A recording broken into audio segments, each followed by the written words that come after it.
Hello student, मैं राज sir राजफिश classes में आपका स्वागत करता हूं। तो आज हम लोग देखेंगे जो है जीके जीएस का सेशन लाए हैं, जिसमें कि आज ये मॉडल प्रैक्टिस सेट पहला होगा। पहला में 100 क्वेश्चन है और ये ओनली जीके जीएस है। तो किसी भी एग्ज़ाम के लिए, चाहे वो दरोगा का एग्ज़ाम हो या आपका बीपीएससी का एग्ज़ाम हो या आपका जो है एसएससी जीडी का एग्ज़ाम हो या आपका फायरमैन का एग्ज़ाम हो, किसी भी एग्ज़ाम में जीके जीएस महत्वपूर्ण भूमिका निभाता है। इसलिए हम लोग आज जीके जीएस करेंगे और इसमें आप लोग जो है सेट लगाइएगा, प्रैक्टिस कीजिएगा, ताकि देखिएगा इसमें कितना नंबर आप लोगों का करेक्ट हो रहा है। और आज का 100 क्वेश्चन है, तो इसलिए जो है आप लोग एकदम जो है धैर्य से कॉपी कलम ले के बैठिए, ताकि जो है आंसर जब दीजिएगा तो ये आपको पता चलेगा कि इस सेट में आपका कितना नंबर सही हो रहा है। तो और जल्द से जल्द जो है वीडियो को शेयर कर दीजिए। इससे इतना ही आपसे अनुरोध है कि आप जो है वीडियो को शेयर करेंगे, और यदि सेशन जो है पसंद लगे तो आपको लाइक भी कर देना है। तो चलिए जो है स्टार्ट करते हैं। आज का पहला क्वेश्चन हम लोग देखेंगे।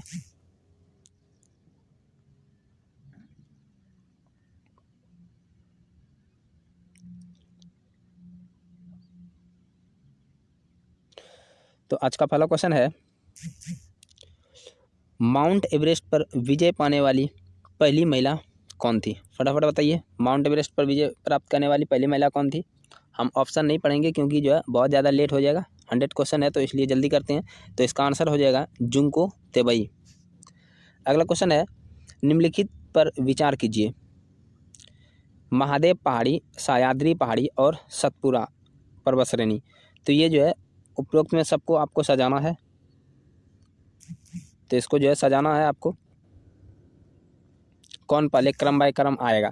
तो देखिए, महादेव पहाड़ी, यदि हम भारत बात करें, ये जो है भारत है, तो भारत में ये हिस्सा देखेंगे तो यहाँ पे जो है महादेव श्रेणी है, महादेव श्रेणी।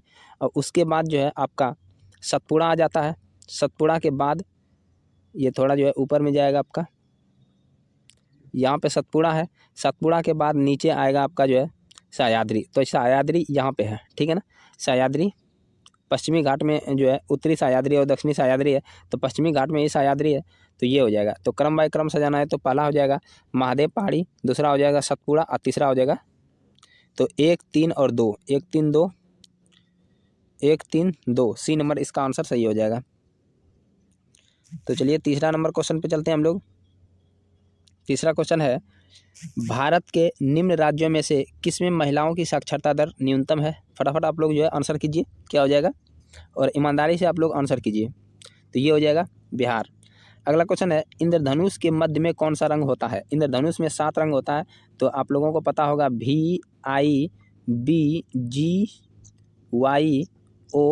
विग्योर जिसको कहा जाता है। तो वायलेट होता है, इंडिगो होता है, ब्लू होता है, ग्रीन होता है, येलो होता है, ऑरेंज होता है, रेड होता है। तो यहाँ से देखिए बीच में कौन सा आ रहा है? ग्रीन आ रहा है। तो ग्रीन मतलब हरा। तो इसका आंसर 4 का ए हो जाएगा। 4 का ए जो कर रहे हैं वो बिल्कुल सही है। अगला क्वेश्चन है, सूर्य के प्रकाश को स्वकेंद्रित अर्थात फोकस करने के लिए निम्नलिखित में किसका उपयोग करते हैं? तो यहाँ दिया हुआ है साधारण शीशा, अवतल लेंस, अवतल शीशा या उन्नोत्तल लेंस। तो क्या हो जाएगा इसमें? देखिए, अवतल लेंस क्या करता है? ये फैलाने का काम करता है, तो ये तो केंद्रित नहीं कर सकता है। अवतल शीशा जो है ये लेंस के भांति कार्य करता है। अवतल शीशा उत्तल लेंस के भांति कार्य करता है। और उत्तल लेंस किसी भी चीज़ को क्या करता है? वो जो है एक जगह लाने का कार्य करता है। यदि हम इस तरह का लेंस देखें तो एक ही बिंदु पर लाने का कार्य करता है ये उत्तल लेंस। उत्तल लेंस के भांति अवतल जो है शीशा काम करता है। तो ये आंसर हो जाएगा जो है सी। अगला क्वेश्चन है,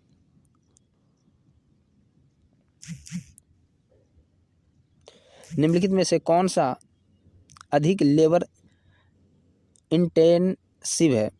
मतलब सबसे ज़्यादा लेबर जो है ना कहाँ पे श्रम होता है? तो फटाफट बताइए, इसमें आंसर क्या हो जाएगा?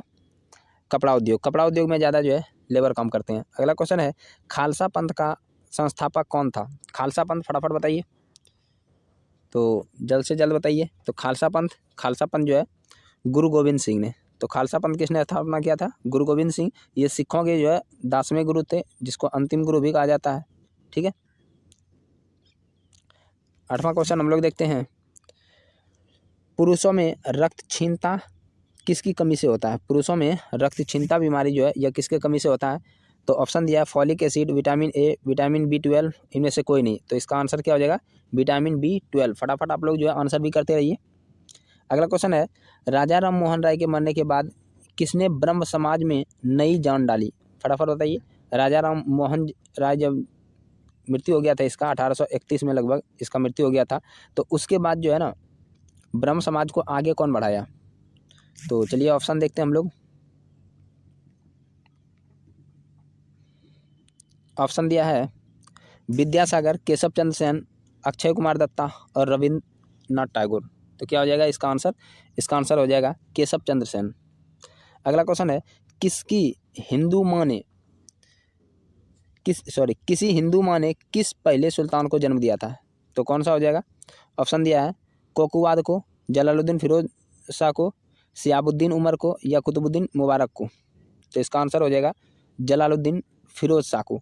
तो जलालुद्दीन फिरोज शाह ये जो है ना हिंदू परिवार के थे, तो हिंदू इसकी मम्मी थी, पिता वाले मुस्लिम थे, तो इसीलिए जो है ना ये सोचा कि जो है हमारे ऊपर कोई जो है ना ऐसा आरोप नहीं लगाए कि हम जो है ना जजिया कर में जो है ब्राह्मणों को छोड़ दें, इसलिए ये क्या किया था, जजिया कर ब्राह्मणों पर भी लगा दिया था। तो क्वेश्चन ये पूछता है कि ब्राह्मणों पर सबसे पहले जजिया कर लगाने वाले शासक कौन थे? तो जलालुद्दीन फिरोज खिलजी थे। अगला क्वेश्चन है, पसीना सबसे अधिक कब निकलता है? पसीना सबसे अधिक कब निकलता है? तो इसका आंसर फटाफट बताइए। देखिए, जब तापमान अधिक हो और हवा में आर्द्रता हो तो उस समय ही पसीना ज़्यादा निकलता है। तो 11 का B सही हो जाएगा। तो आप लोग फटाफट शेयर भी कर दीजिए और अंतिम तक जुड़े रहिए। 100 क्वेश्चन है, बहुत इंपॉर्टेंट है, सेट लगाते रहिए। अगला क्वेश्चन है, डिप्थीरिया तथा इन्फ्लुएंजा बीमारी किन कारणों से होती है? तो फटाफट बताइए। डिप्थीरिया जो होता है ये बैक्टीरिया से होता है और इन्फ्लुएंजा जो है ये वायरस से होता है। तो इसका आंसर क्या हो जाएगा? B हो जाएगा। नेक्स्ट क्वेश्चन है, गैल्वेनाइज्ड लोहे पर पतली परत चढ़ाई जाती है किसकी? गैल्वेनाइज्ड जो है लोहा पर किसकी परत जो है पतली परत चढ़ाई जाती है? तो याद रखना गैल्वेनाइज्ड को कहा जाता है जस्तीकरण, तो जस्ता का यहाँ परत चढ़ाते हैं। तो याद रखना क्या हो जाएगा? ऑप्शन C हो जाएगा। अगला है, पानी का अधिकतम घनत्व कितना होता है? तो पानी का अधिकतम घनत्व ये 4 डिग्री सेंटीग्रेड पे होता है। अगला क्वेश्चन है, रडार का आविष्कार किसने किया था? आप लोग बताइए फटाफट, रडार का आविष्कार किसने किया था? A B C D क्या हो जाएगा आंसर? तो इसका आंसर हो जाएगा B, रॉबर्ट वाटसन वाट ने किया था। रडार का आविष्कार रॉबर्ट वाटसन वाट ने किया था। अगला क्वेश्चन है, मधुमेह को किस इंजेक्शन से कम किया जाता है? फटाफट बताइए, मधुमेह को किस इंजेक्शन से कम करते हैं? तो मधुमेह को हम लोग जो है डायबिटीज़ भी कहते हैं, या इसको जो है चीनी बीमारी भी कहा जाता है। तो ये जो है चीनी बीमारी में क्या होता है कि इसमें इंसुलिन बनना जो है कम हो जाता है, इंसुलिन की कमी से होता है, इसलिए इंसुलिन यदि दे दें तो चीनी बीमारी कंट्रोल कर लेते हैं। तो किस इंजेक्शन से कम करते हैं मधुमेह? तो याद रखना इंसुलिन से। और ये अग्न्याशय के लैंगरहंस द्वीपिका से निकलता है, स्राव होता है इसका। नेक्स्ट क्वेश्चन देखते हैं 17 नंबर, भारत ने इनसैट 2D कब छोड़ा था? फटाफट बताइए, इनसैट 2D कब छोड़ा था? तो यह आंसर क्या हो जाएगा? 1997 में। अगला क्वेश्चन है, मनुष्य पहली बार जो है चांद पर कब उतरा था? ऑप्शन दिया 1969 में, 1968 में, 1969 में, 1970 में, 1971 में। तो याद रखना 1969 में गया था। चांद पे सबसे पहले कौन गया था? आप लोग कमेंट कीजिए फटाफट।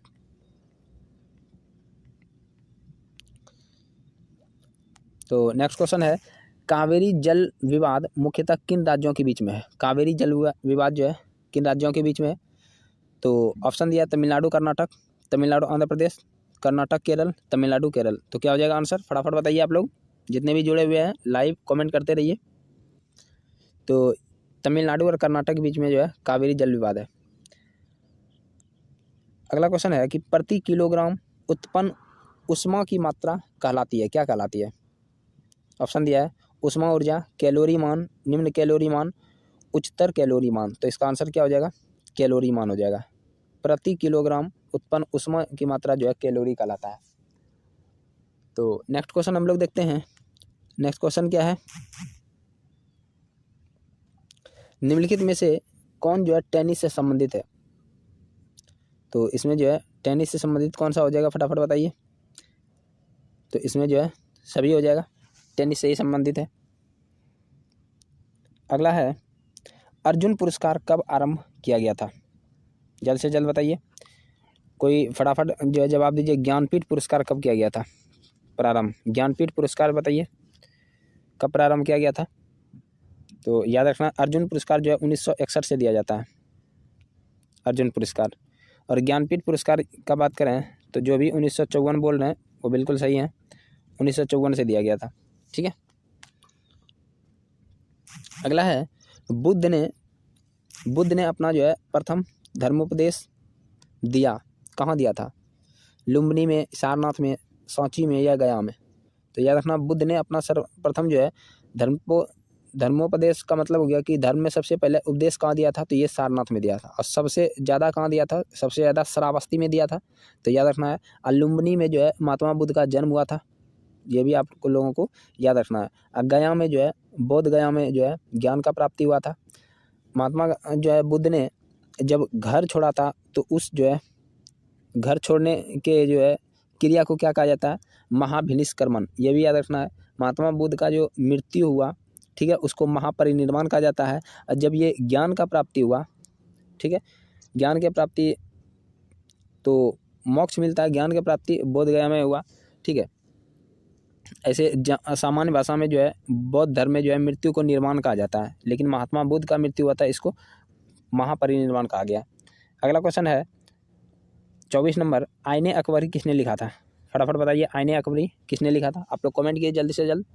तो आईने अकबरी जो है अबुल फजल ने लिखा था। अगला क्वेश्चन है 1857 के विद्रोह छिड़ने के समय जो है गवर्नर जनरल कौन था? तो इसमें क्या हो जाएगा आंसर? ऑप्शन दिया है Canning, Dalhousie, Curzon, Lawrence.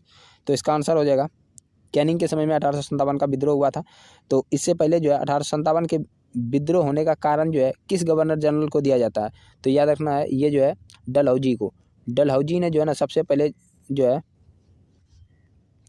Dalhousie ने जो हड़प का नीति अपनाया था, जिसके कारण जो है ना सबसे पहले जो हड़पा था वो सतारा को हड़पा था।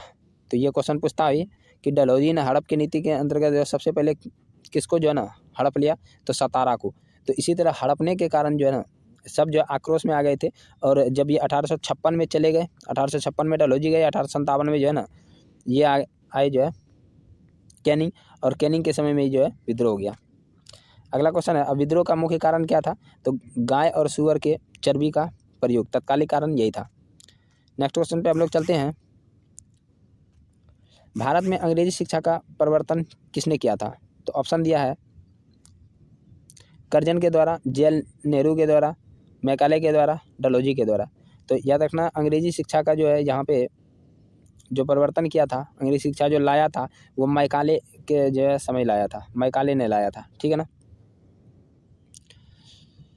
अगला क्वेश्चन है, भारतीय संविधान के प्रारूप समिति के अध्यक्ष कौन थे? तो फटाफट बताइए, प्रारूप समिति के अध्यक्ष कौन थे? 27 नंबर का आंसर क्या हो जाएगा? तो आपको याद रखना है, ऑप्शन दिया है जेबी कृपलानी, राजेंद्र प्रसाद, जेएल नेहरू, बीआर अम्बेडकर। तो ऑप्शन डी हो जाएगा, बीआर अम्बेडकर। नेक्स्ट क्वेश्चन है 28 नंबर, भारतीय संविधान गृहीत हुआ मतलब कब इसको जो है ना अंगीकार किया गया, स्वीकृत किया गया? तो भारतीय संविधान को तो ये हो जाएगा 26 नवंबर 1949 को, 26 नवंबर 1949 को। और लागू किया गया था 26 जनवरी 1950 को, 26 जनवरी 1950 को जो है लागू किया गया। अगला क्वेश्चन है 29 नंबर क्वेश्चन है, एक राज्य का राज्यपाल क्या होता है? विधान जो है मंडल के द्वारा निर्वाचित होता है, या जो है मनोनीत किया जाता है प्रधानमंत्री के द्वारा, जो है मुख्य न्यायाधीश इसको नियुक्त करता है, या राष्ट्रपति? तो याद रखना है जो है राज्य का जो राज्यपाल है वो राष्ट्रपति के द्वारा नियुक्त किया जाता है। अगला क्वेश्चन है, गुलिवर ट्रेवल्स पुस्तक किसने लिखा था? गुलिवर ट्रेवल्स जो है पुस्तक किसने लिखा था? तो ऑप्शन दिया है Samuel Johnson, Jonathan Swift, Oliver Goldsmith या एडिसन। क्या हो जाएगा आंसर? तो ये हो जाएगा जोनाथन स्विफ्ट। अगला क्वेश्चन है, डेविस कॉपरफील्ड किसने लिखा? डेविस कॉपरफील्ड किसने लिखा था? तो फटाफट बताइए, इसका आंसर हो जाएगा चार्ल्स डिकेंसन। ठीक है, चार्ल्स डिकेंसन ने लिखा था। 32 नंबर क्वेश्चन है, श्रीकांत पात्र का सृजन किसने किया? श्रीकांत पात्र का सृजन जो है किसने किया था? तो आंसर हो जाएगा इसमें शरत चंद्र चट्टोपाध्याय। आप लोग कमेंट करते रहिए, जिसको नहीं भी आता है वो कम से कम वीडियो यदि कंटिन्यू देखते रहते हैं तो आपको जो है ना रोज़ समझिए कि यदि एक दिन में 100 क्वेश्चन देख लीजिएगा, इसके साथ कुछ कुछ एक्सप्लेन होता है, तो मान लीजिए कि 150 क्वेश्चन हो जाएगा आपका। तो यदि एक दिन में मान लीजिए 100 देख रहे हैं और यदि 5 दिन भी 10 दिन भी आप कंटिन्यू रह गए तो 1000 क्वेश्चन आपका जो है ना कंप्लीट हो जाएगा। तो वीडियो आप लोग जो है अंत तक देखिएगा, क्लास एकदम चलेगा अभी। अगला है गीतांजलि पुस्तक किसने लिखा था? फटाफट बताइए आप लोग, इसमें कोई गलत नहीं कर सकते। गीतांजलि किसने लिखा था? तो गीतांजलि फटाफट बताइए। जो भी सी आंसर कर रहे हैं, रविन्द्रनाथ ठाकुर, बिल्कुल सही है। अगला क्वेश्चन है विश्व के सबसे छोटे देश में कौन सा है? फटाफट बताइए। मालदीव हो जाएगा, या इजराइल होगा, या चिली होगा, या वेटिकन सिटी होगा। इसमें किसी का भी गलत नहीं होना चाहिए। तो वेटिकन सिटी जो भी कर रहे हैं आंसर बिल्कुल सही है। वेटिकन सिटी सबसे छोटा है, ठीक है। ये वेटिकन सिटी याद रखना, ये इटली में बहुत छोटा सा एक जो है ना जगह है जिसको वेटिकन सिटी कहा जाता है। तो वेटिकन सिटी ऐसे जो है, जब पोप जो है ना, पोप का शहर, चर्च वाला जो स्थल था, वो जो है वो पोप के जगह को ही वेटिकन सिटी घोषित किया गया है। अगला क्वेश्चन देखते हैं, नासिक अवस्थित है, नासिक कहाँ अवस्थित है? फटाफट बताइए। कृष्णा नदी के तट पर, या कावेरी नदी के तट पर, या गोदावरी के, या जो नर्मदा?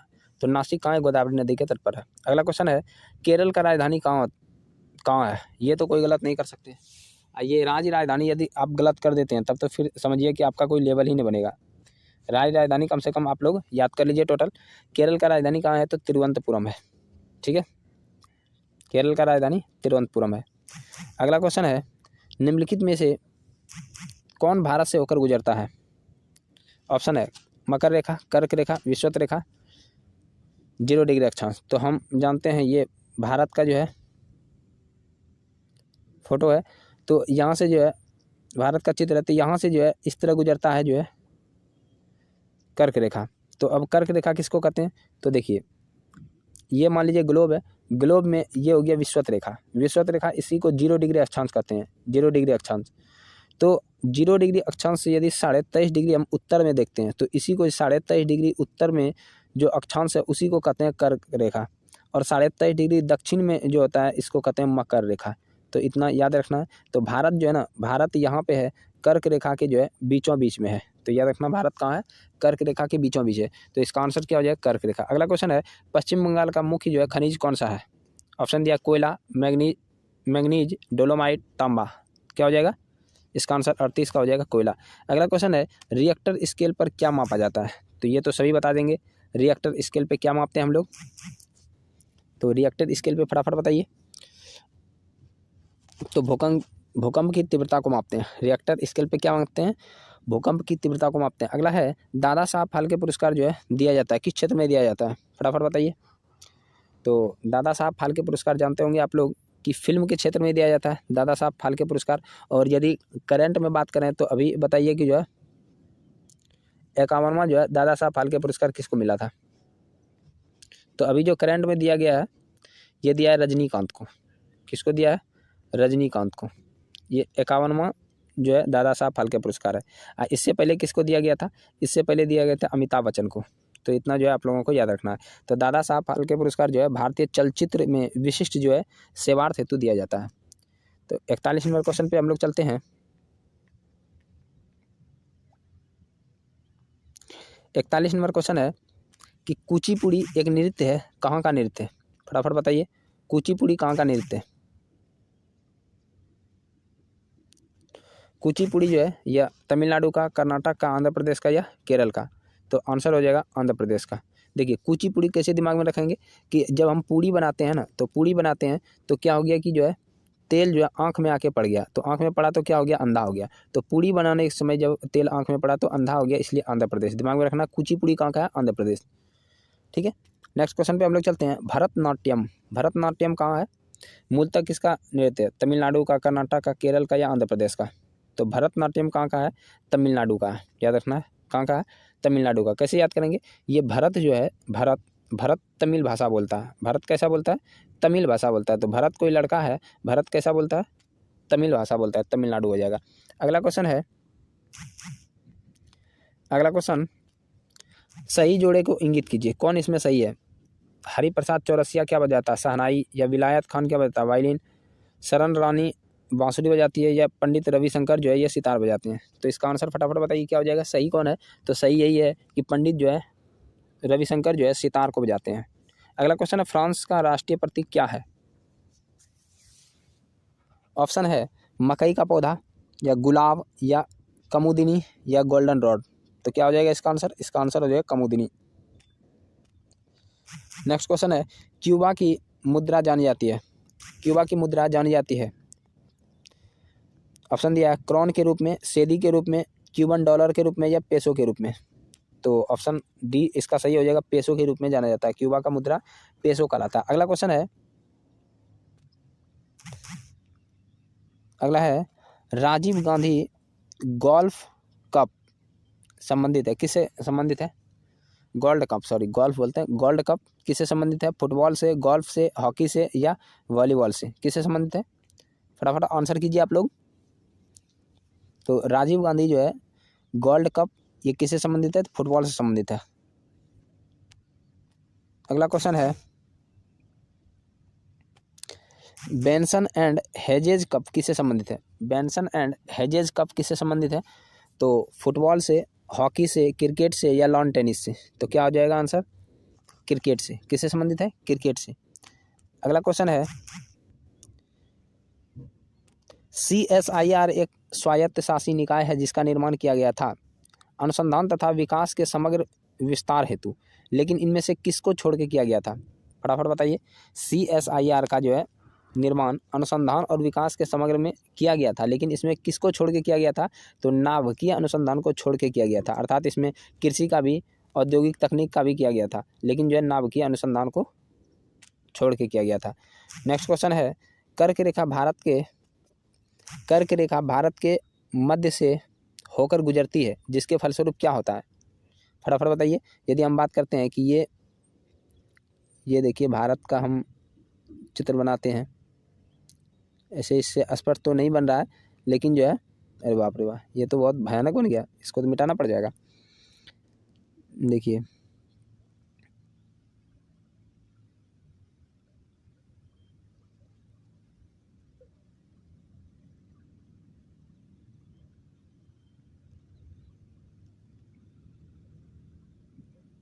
चलिए, स्पष्ट तो नहीं बना, बट जो भी है सही है।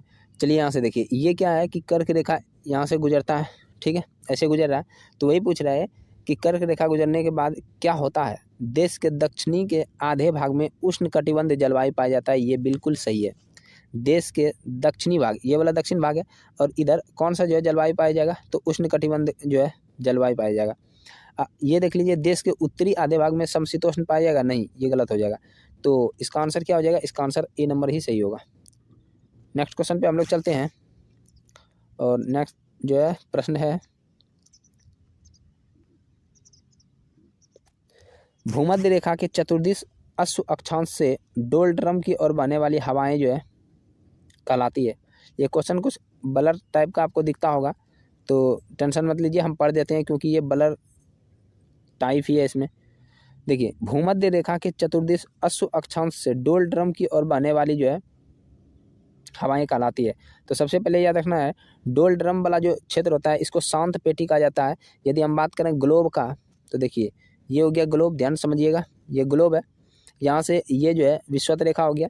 विषुवत रेखा से 0 से 5 डिग्री उत्तर और 0 से 5 डिग्री दक्षिण वाला जो क्षेत्र होता है ये कहलाता है डोल ड्रम, ठीक है, शांत पेटी इसको कहा जाता है।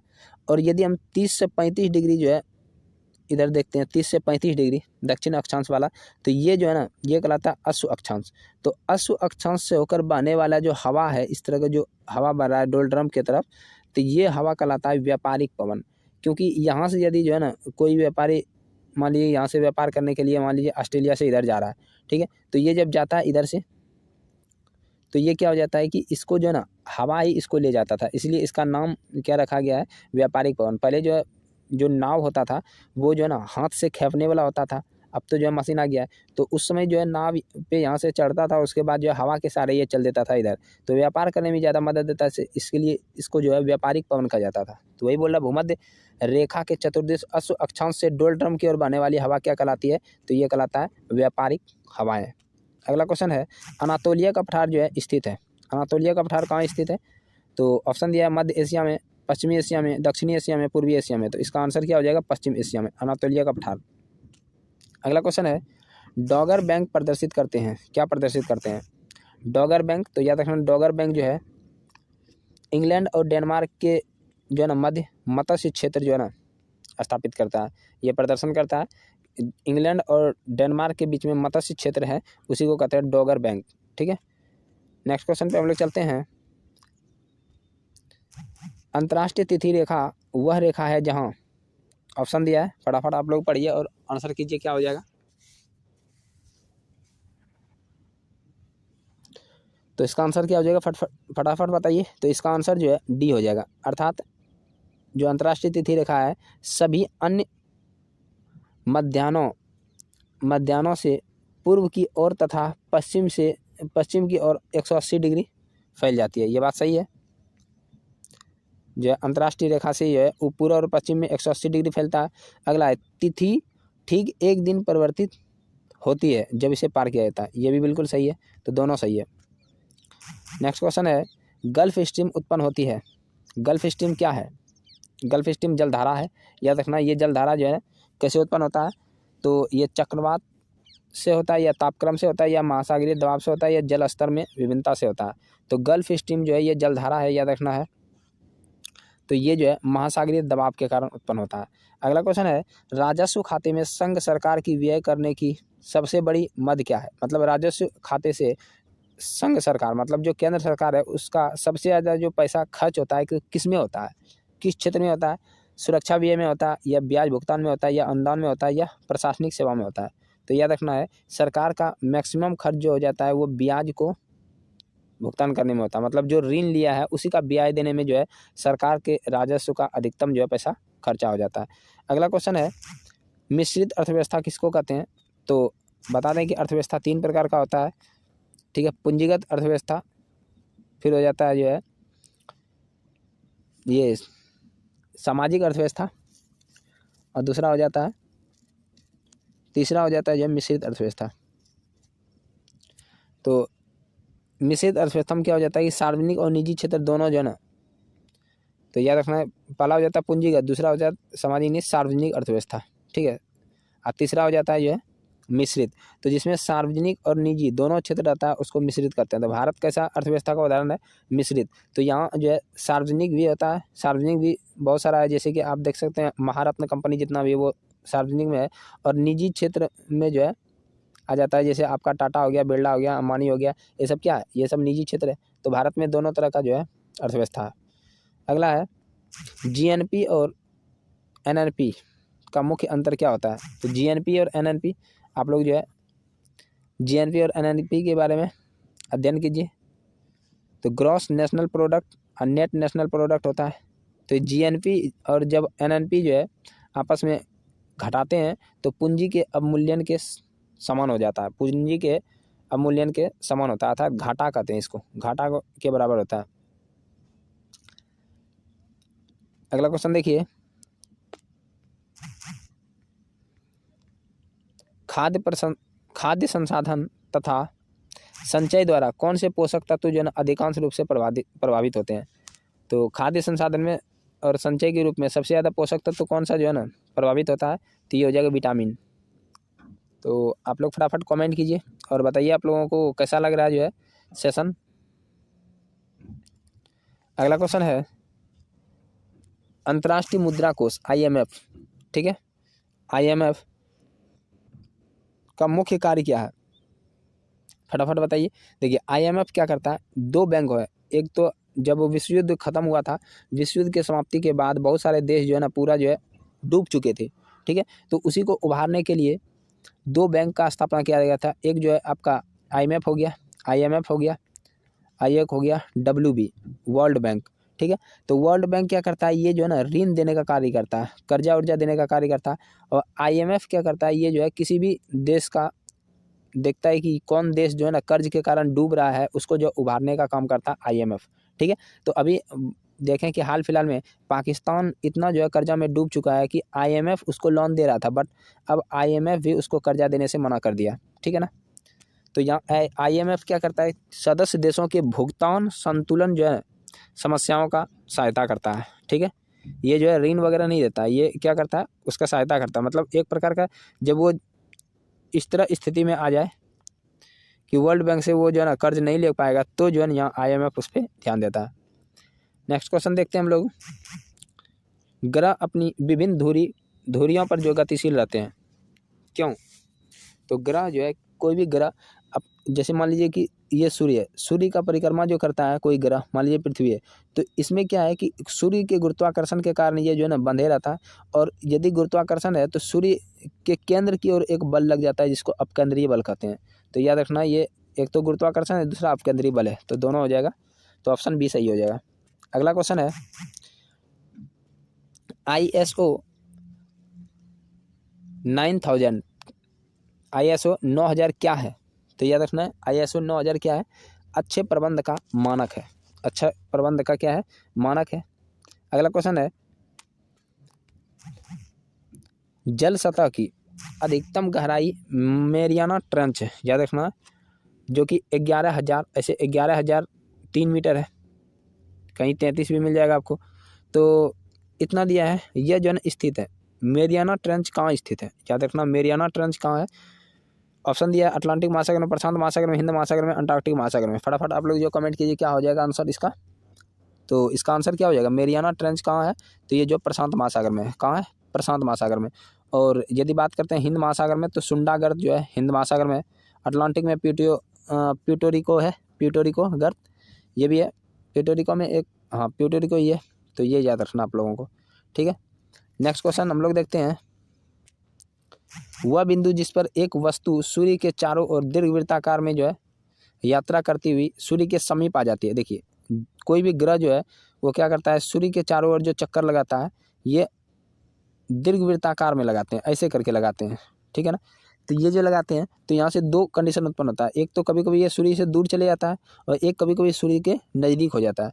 तो सूर्य के जो दूर होते हैं उसी को हम लोग कहते हैं एपीहिलियन, और सूर्य के नज़दीक जो आ जाता है इसको कहते हैं पेरीहेलियन। तो यहाँ पूछा गया है कि जब दीर्घवृत्ताकार में यात्रा करता है तो सूर्य के समीप आ जाती है, मतलब नज़दीक आते हैं, तो उसको क्या कहते हैं, तो पेरीहेलियन कहते हैं। और यदि दूर चले जाएगा तो एपीहेलियन कहते हैं, ठीक है। तो इसका आंसर क्या हो जाएगा, पेरीहेलियन। नेक्स्ट क्वेश्चन है, 64 नंबर क्वेश्चन है, फोर्थ स्टेट पद जो है ना संदर्भित है। फोर्थ स्टेट किसे कहा जाता है? फटाफट बताइए। व्यवस्थापिका सभा को, यह जो है पैतृक भवन को, न्यायालय को, न्यायपालिका को, या प्रेस को? तो फोर्थ स्टेट कहा जाता है प्रेस को। जो भी प्रेस आंसर कर रहे हैं वो बिल्कुल सही है। अगला क्वेश्चन है,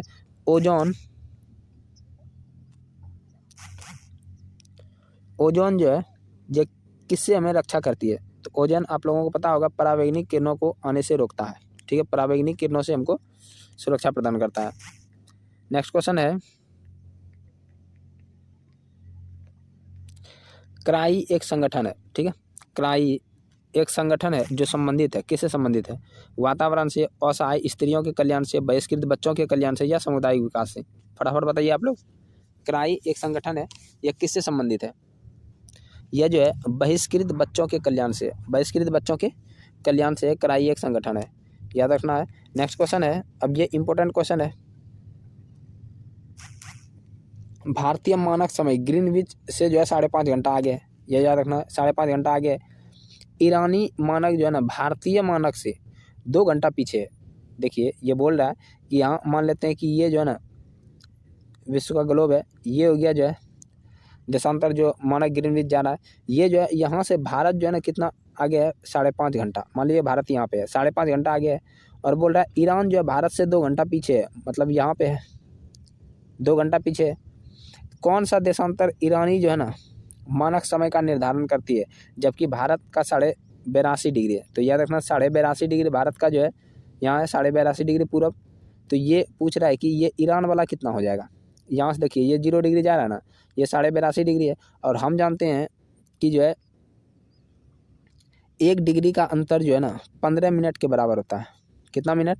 15 मिनट। तो भारत से ईरान वाला 2 घंटा पीछे है। 2 घंटा पीछे का मतलब हो गया कि 120 मिनट पीछे है। 120 मिनट पीछे है। और 1 डिग्री में 15 मिनट, तो जो 120 मिनट में 15 से भाग देंगे, 15 अट्ठे 20 से हो जाएगा। ये कितना निकल गया? सॉरी, 1 डिग्री में 4 मिनट होता है, 15 मिनट नहीं होता है। सॉरी, कितना हो जाएगा? 1 डिग्री में जो है 4 मिनट होता है। 1 डिग्री में 4 मिनट। तो यहाँ कितना दिया हुआ है? यहाँ दिया है आपका जो है 120 मिनट आगे, ये पीछे है भारत से। तो 120 मिनट से 1 डिग्री में 4 मिनट होता है। 1 डिग्री में 4 मिनट होता है। तो याद रखना 1 डिग्री में 4 मिनट का अंतर होता है। तो यहाँ जो है 120 में मिनट है, तो 4 से भाग दिए तो कितना? 30 डिग्री पीछे चलेगा। भारत यदि 82.5 डिग्री है तो इससे 30 डिग्री पीछे चलेगा कौन? ईरान वाला। तो 52.5 डिग्री इसका हो जाएगा। 52.5 डिग्री पूर्वी देशांतर। तो यहाँ देखिए 52.5 डिग्री ईस्ट में दिया है। तो इसका आंसर 67 का ए हो जाएगा। तो आप लोगों को यदि नहीं समझ में आया होगा तो फिर से एक बार जो है पीछे करके आप लोग देखिएगा। अगला क्वेश्चन है, जब कोई वस्तु चंद्रमा से पृथ्वी पर स्थानांतरित की जाती है। देखिए कोई वस्तु यदि हम चंद्रमा पर से पृथ्वी पर गिरा रहे हैं, मान लीजिए कि ये चंद्रमा है और ये जो है पृथ्वी है। यहाँ से यदि कोई वस्तु को गिराएंगे तो सबसे पहला क्या होगा कि गुरुत्वाकर्षण के कारण पृथ्वी इसको अपने ओर खींचेगा। पृथ्वी जब अपने ओर खींचेगा तो इसका कोई वस्तु है, कोई वस्तु का मास होगा इसका अपना।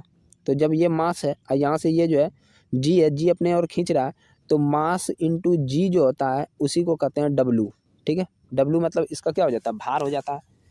तो भार क्या होगा? भार तो बढ़ जाएगा, लेकिन इसके मास में कोई भी अंतर नहीं पड़ेगा। ठीक है ना, मास में कोई अंतर नहीं पड़ता। तो याद रखना है इसका आंसर क्या हो जाएगा? इसका आंसर हो जाएगा डी नंबर। पृथ्वी पर इसका भार बढ़ जाएगा लेकिन इसके द्रव्यमान में कोई अंतर नहीं पड़ेगा, अर्थात द्रव्यमान स्थिर रहता है। द्रव्यमान कभी नहीं बदलता, याद रखना है, द्रव्यमान नहीं बदलता है। नेक्स्ट क्वेश्चन पे हम लोग चलते हैं। एक्सेल सॉफ्टवेयर भाग है किसका है? एक्सेल सॉफ्टवेयर किसका भाग है? तो ये आप लोगों को याद रखना, एक्सेल सॉफ्टवेयर जो है या MS ऑफिस का है। अगला क्वेश्चन है, टैब अलाइनमेंट कितने प्रकार के होते हैं?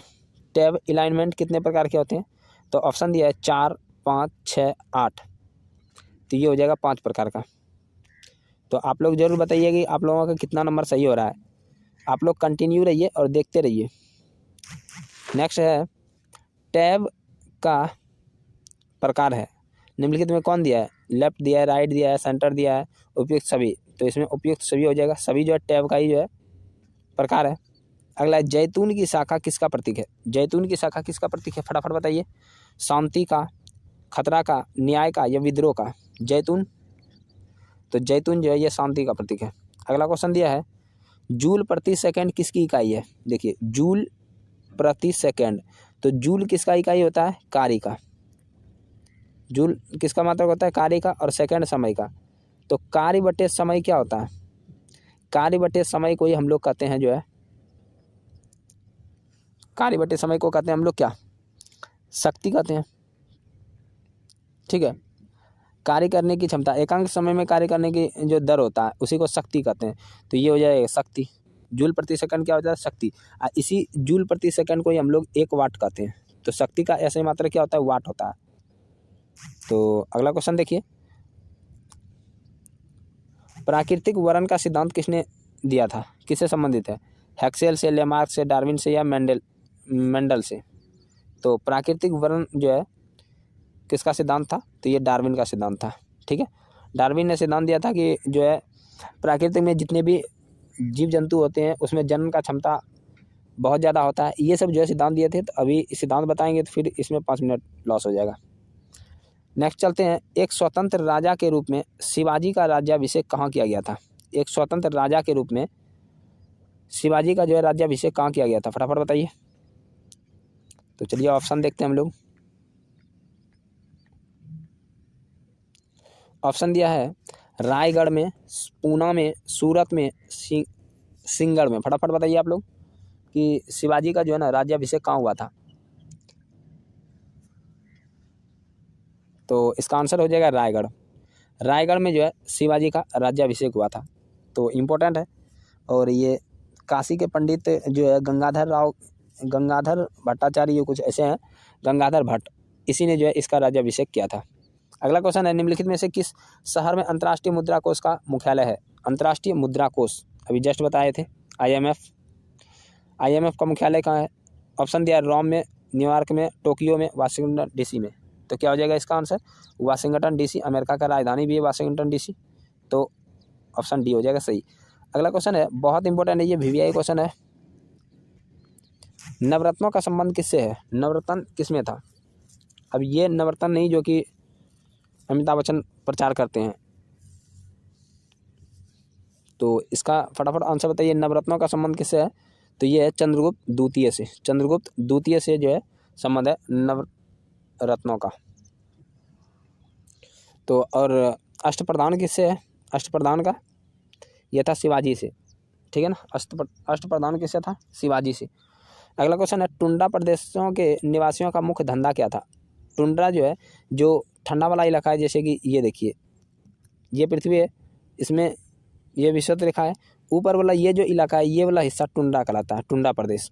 नीचे वाला भी ये टुंड्रा प्रदेश। तो ऊपर वाला टुंड्रा में अब बताइए कि यहाँ क्या मिलेगा? जीव जंतु भी तो जो है यहाँ मिलेगा, जो रहेगा। उसके बाद पशुपालन तो उतना ज़्यादा नहीं हो पाएगा। रेंडवियर एक यहाँ जो है, मतलब कि सफ़ेद जो है जानवर होते हैं, वो भले वहाँ मिलते हैं। उसके बाद जो है कृषि तो यहाँ होगा ही नहीं।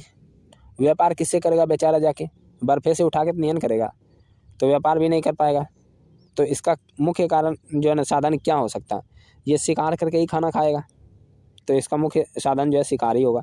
टुंड्रा प्रदेश का मुख्य धंधा क्या है? शिकार करना, जंगली जानवर को मार के खाना, और क्या करना। अगला है, राष्ट्रीय धातुकर्म प्रयोगशाला कहाँ है?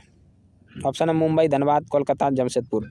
धातुकर्म जो है प्रयोगशाला, तो ये धातुकर्म प्रयोगशाला कहाँ होगा? जहाँ ज़्यादा खनिज है, तो कहाँ है? जमशेदपुर, धनबाद, जमशेदपुर, ये जो झारखंड में जो है। अगला क्वेश्चन है, वह कौन आक्रमणकारी था जिसने उत्तर पश्चिम से 800 से 1200 के दौरान 800 से 1200 ईस्वी के दौरान जो है भारत पर पहली बार आक्रमण किया था? तो कौन हो जाएगा? फटाफट बताइए, पहली बार भारत पर आक्रमण किया था 800 से 1200 ईस्वी के दौरान। ऑप्शन दिया है, गजनी का महमूद, गौरी, तैमूरलंग, बाबर। तो इसका आंसर हो जाएगा, इस सब में से पहले कौन आक्रमण किया था? तो महमूद गजनवी किया था, तो याद रखना, गजनी का मोहम्मद गजनवी। अगला, मराठों के कार्यकाल में चौथ क्या था? फटाफट बताइए आप लोग, ये तो बता ही देंगे, बहुत इंपॉर्टेंट क्वेश्चन है। मराठों के कार्यकाल में चौथ क्या था? चौथ, तो चौथ एक प्रकार का कर था। क्या था? कर था, याद रखना, एक कर था, टैक्स था। अगला क्वेश्चन है, निम्नलिखित में से कौन नरमपंथियों की मांग नहीं थी? नरमपंथी का मांग क्या नहीं था? तो नरमपंथी वाले जो है, जैसे हम लोग कांग्रेस देखते हैं, कांग्रेस में दो धारा था, दो जो भाग में बट गया था। कांग्रेस दो भाग में बटा था सूरत अधिवेशन में, याद रखना, सूरत अधिवेशन 1907 में हुआ था। इसमें कांग्रेस दो भाग में बट गया, एक तो नरम दल, एक गरम दल। तो नरम दल वाला जो है ना, ये ज़्यादा मांग नहीं करता था, ये कभी चाहता नहीं थे अंग्रेज यहाँ से भागे। वो चाहता था अंग्रेज जो है ना शासन करे, लेकिन जो है ना वो अच्छा शासन करे, ठीक है ना। अच्छा शासन का मतलब हो गया कि वो संविधान बनाए, उसके बाद शासन करे, ऐसे जैसे ना तैसे नहीं, और भारतीयों का भी बात माने। तो निम्नलिखित में कौन नरमपंथी का मांग नहीं था? ये जो है भारत को स्वतंत्र नहीं करवाना चाहते थे, ये चाहते थे अंग्रेज के, ब्रिटिश के हुकूमत में ही हम लोग शासन करें, ठीक है ना। तो ये जो है मांग नहीं करते थे कि हमको आज़ादी चाहिए। अगला क्वेश्चन है, किस ब्रिटिश प्रधानमंत्री ने कम्युनल अवार्ड, इसको हिंदी में कहते हैं सांप्रदायिक पंचाट, तो किसके समय में दिया गया था? ऑप्शन है Ramsay MacDonald, Stanley Baldwin, Neville Chamberlain और विंस्टन चर्चिल। तो इसमें आंसर क्या हो जाएगा? तो कम्युनल अवार्ड जो है सांप्रदायिक पंचाट, ये जो है रैमजे मैकडोनाल्ड किया था। इसी के जो है ना, इसी के लिए गांधी जी ने अनशन कर दिया था, जिसके जो है ना बाद गांधी जी और अंबेडकर के बीच में पूना जो है ना समझौता हुआ था, पूना पैक्ट हुआ था। अगला देखिए, अगला क्वेश्चन है, निम्नलिखित में कौन सा संविधान के आमुख में उद्घोषित नहीं है? कौन जो संविधान के आमुख में या प्रस्ताव में उद्घोषित नहीं है? तो इसमें देखिए सामाजिक, आर्थिक और राजनीतिक न्याय दिया हुआ है। विचार, अभिव्यक्ति की स्वतंत्रता, आस्था, विश्वास, ये सब दिया हुआ है। समाज में स्थान व अवसर की समानता, ये भी दिया है। 2 प्रकार का समानता है। 3 प्रकार का न्याय है। क्वेश्चन ये पूछता है कि संविधान में कितने प्रकार के न्याय हैं? 3 प्रकार के। कितने प्रकार के अवसर हैं? 2 प्रकार के। ठीक है, लेकिन इसमें क्या नहीं है, तो ये 3 सूचियों का समावेशन ये नहीं दिया है। ठीक है ना, कि संघ सूची, राज्य सूची का समावेशन कर दें, एक ही में मिला दें। ठीक है, ये नहीं दिया हुआ है, तो ये याद रखना। इसका आंसर क्या हो जाएगा? D number. नेक्स्ट क्वेश्चन हम लोग देखते हैं। 85 नंबर क्वेश्चन है, निम्नलिखित भारत किस संदर्भ में धर्मनिरपेक्ष देश है? धर्मनिरपेक्ष किस संदर्भ में है? कोई भी धर्म देश का धर्म नहीं है, ये बात सही है। भारत में यहाँ देश का धर्म नहीं है, किसी अपना जो है कोई धर्म नहीं है देश का। धर्म निजी मामला जो है ना समझता है, ये बात सही है। देश धर्म या जाति के आधार पर भेदभाव नहीं कर सकता, ये बात भी सही है। इसका मतलब इसमें जो है सभी सही है, तो आंसर डी हो जाएगा। अगला क्वेश्चन है,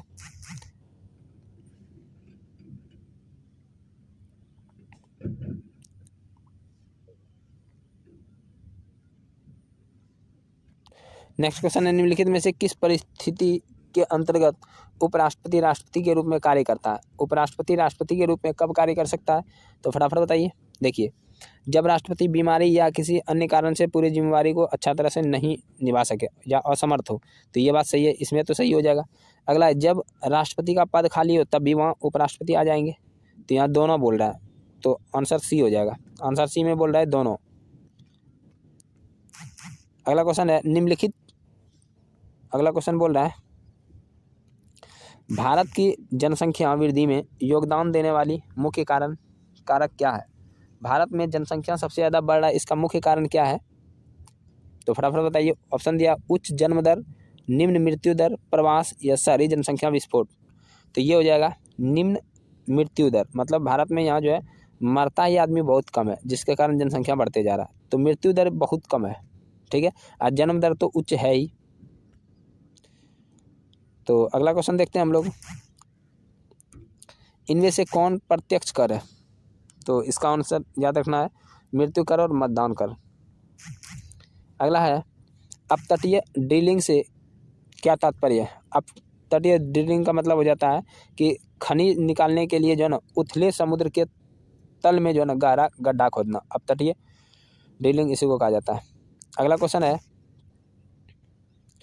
भूमि का वह जलमग्न हिस्सा, मतलब भूमि का वह जल में डूबा हुआ हिस्सा जो महाद्वीप के समीप हो और 600 फीट से ज़्यादा जो है ना गहरा नहीं हो, क्या कहलाता है? तो याद रखना है, महाद्वीपीय शेल्फ कहलाता है। महाद्वीपीय शेल्फ कहलाता है। नेक्स्ट है, मगध की राजधानी कौन सी थी? मगध की राजधानी, ऑप्शन दिया है, पाटलिपुत्र, वैशाली, गिरिव्रज या चंपा। तो प्रारंभिक राजधानी मगध का कहाँ था? तो गिरिव्रज था। तो याद रखना, गिरिव्रज था। इसी को राजगीर अभी कहा जाता है, राजगीर इसका पहले नाम था। नेक्स्ट क्वेश्चन हम लोग देखते हैं। नेक्स्ट है, प्राचीन भारत के 16 महाजनपदों में से एक था। 16 महाजनपद में एक प्रमुख कौन था? तो अंग महाजनपद यहाँ दिया हुआ है। नेक्स्ट है, मैं नगर को ध्वस्त कर रहा हूँ और महल तथा मुख्य भवनों को उड़ा देने की तैयारी कर रहा हूँ। आज मैंने कुंवर सिंह द्वारा हाल ही में बड़ी धनराशि खर्च करके बनवाए गए मंदिरों को अंशतः तोड़वा दिया है। यह किसका कथन था? तो याद रखना, यह विसेंट आयर का कथन था। किसका था? विसेंट आयर का कथन था, विसेंट आयर का। नेक्स्ट क्वेश्चन है, बिहार में 1857 के विद्रोह के दौरान कुछ जिलों के सैनिकों को हटा लिया गया था। उन जिलों में सही क्रम कौन सा है? तो ये शाहाबाद था, पटना था और बिहार था। शाहाबाद, पटना, बिहार। यहाँ पे जो है 1857 में जब विद्रोह हुआ था तो सैनिक को यहाँ हटा लिया गया था, क्योंकि यहाँ ज़्यादा उग्र हो गया था। शाहाबाद, पटना और बिहार। शाहाबाद, पटना, बिहार में ही है। अगला क्वेश्चन है, बिहार राज्य की सीमा किस देश को स्पर्श करती है? ये तो आप लोग बता ही दीजिएगा, फटाफट बताइए। बिहार राज्य की सीमा किस देश को जो है ना स्पर्श करती है? तो ये हो जाएगा नेपाल का। अगला है, बिहार विस्तृत है कहाँ? तो बिहार फटाफट बताइए। देखिए, भारत ये है, भारत यहाँ पे जो है भारत झारखंड से गुजरता है जो है ना कर्क रेखा, और बिहार यहाँ है ऊपर में, तो बिहार जो है कर्क रेखा के कहाँ है, ऊपर में है, कर्क रेखा के उत्तर में स्थित है। नेक्स्ट क्वेश्चन है, बिहार की सीमा से संबंधित कौन सा कथन सही है? फटाफट बताइए, बिहार के सीमा से संबंधित कौन सा कथन सही है? ऑप्शन दिया है, बिहार राज्य की सीमा को स्पर्श करने वाली भारत के राज्यों की संख्या 3 है। देश के झारखंड, उत्तर प्रदेश, पश्चिम बंगाल बिहार की सीमा को स्पर्श करता है। सोमेश्वर यहाँ से, ये जो है सभी इसमें सही हो जाएगा। ठीक है, सोमेश्वर का शीर्ष भाग भी ये जो है ना बिहार और नेपाल के सीमा के बीच में स्थित है। अगला है, भारतीय संविधान के किस अनुच्छेद के तहत राज्यों को केंद्र सरकार द्वारा उद्गृहित और संग्रहित कर में हिस्सा प्राप्त होता है? तो फटाफट बताइए, भारतीय संविधान के किस अनुच्छेद के तहत राज्यों को केंद्र सरकार द्वारा जो है ना जो टैक्स है वो प्राप्त होता है? ये अनुच्छेद 270 हो जाएगा। अगला है, भारतीय संविधान के किस अनुच्छेद के तहत राज्यों को केंद्र से सहायता अनुदान प्राप्त होता है? तो ये देखिए, ये 275 होता है। ठीक है, ये हो जाएगा 275,